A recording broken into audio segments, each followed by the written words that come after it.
चीन के खिलाफ घर में ही बगावत तेज, शिंजियांग ने आजादी के लिए दुनिया से मांगी मदद। बीजिंग है चीन के खिलाफ बढ़ते गुस्से के बीच स्वतंत्र पूर्वी तुर्किस्तान की अमेरिका स्थित निष्कासित सरकार के प्रधानमंत्री साहिल हदियार ने दुनिया के देशों से अपने देश की स्वतंत्रता की मांग उठाई है।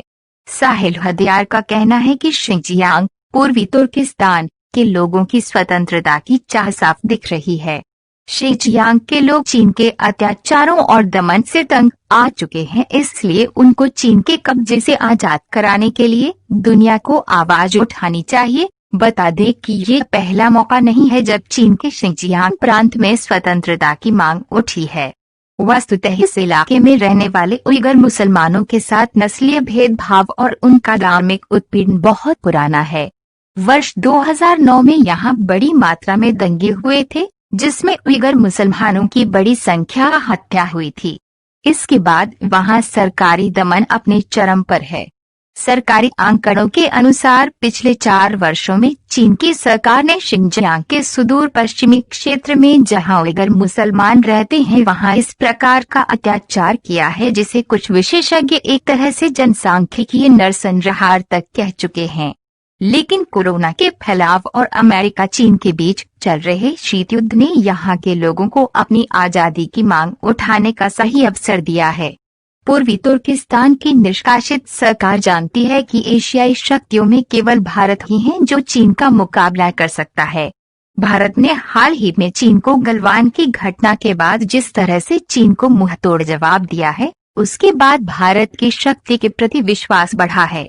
यही कारण है कि पूर्वी तुर्किस्तान के प्रधानमंत्री ने स्वतंत्रता दिवस के अवसर पर भारत के लोगों से शिंजियांग को आजाद कराने की भावनात्मक अपील तक कर दी। चीन की विस्तारवादी नीतियों के खिलाफ दुनिया में ही नहीं बल्कि अपने देश में भी बगावत की चिंगारी भड़क रही है। चीन के शिंजियांग प्रांत में स्वतंत्रता की मांग तेज होती जा रही है। चीन का शिकार केवल तिब्बत ही नहीं, मध्य एशिया का एक भाग पूर्वी तुर्किस्तान भी हुआ। 1949 में चीन द्वारा आक्रमण के बाद ये अपनी स्वतंत्रता गंवा बैठा और आज चीन के शिंजियांग प्रांत के रूप में जाना जाता है।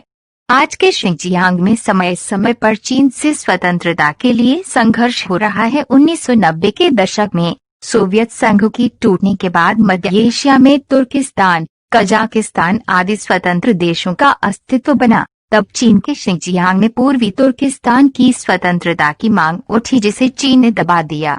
गौरतलब है कि अमेरिका ने पूर्वी तुर्किस्तान के मुद्दे को लेकर चीन के शीर्षस्थ अधिकारियों पर प्रतिबंध लगाया है। इसी के बाद एक साक्षात्कार में ईस्ट टर्किस्तान रिपब्लिकन पार्टी के सचिव ने बयान देते हुए कहा था कि भारत यदि पूर्वी तुर्किस्तान और तिब्बत के लिए और मुखर होता है तो यह न सिर्फ ये पूर्वी तुर्किस्तान और तिब्बत के लोगों के लिए मददगार होगा बल्कि भारत के लिए रणनीतिक रूप से लाभकारी होगा। भारत दुनिया का सबसे बड़ा लोकतंत्र है और अमेरिका का साथी है। ऐसे में भारत को भी अमेरिका की तरह इस मुद्दे को उठाना चाहिए।